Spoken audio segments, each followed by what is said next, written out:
الله أكبر.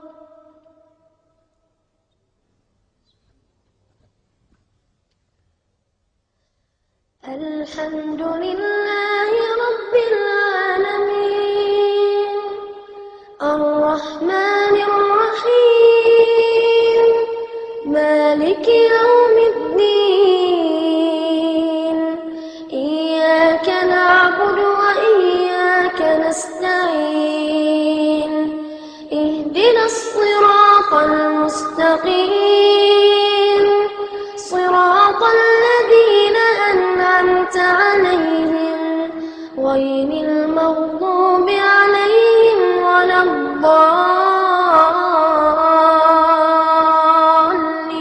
الضالين آمين.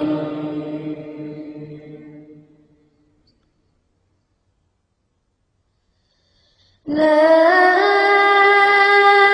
أقسم بيوم القيامة ولا أقسم بالنفس اللوامة أيحسب الإنسان أن لن نجمع عظامه بلى قادرين على أن نسوي بنانه بل يريد الإنسان ليفجر أمامه يسأل أيان يوم القيامة فإذا برق البصر وخسف القمر وجمع الشمس والقمر يقول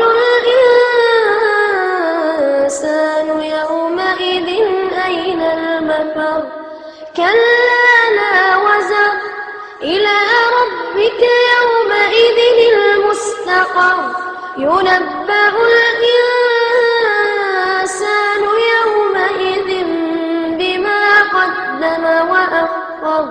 بل الإنسان على نفسه بصيرة ولو ألقى معاذيره لا تحرك به لسانك لتعجل به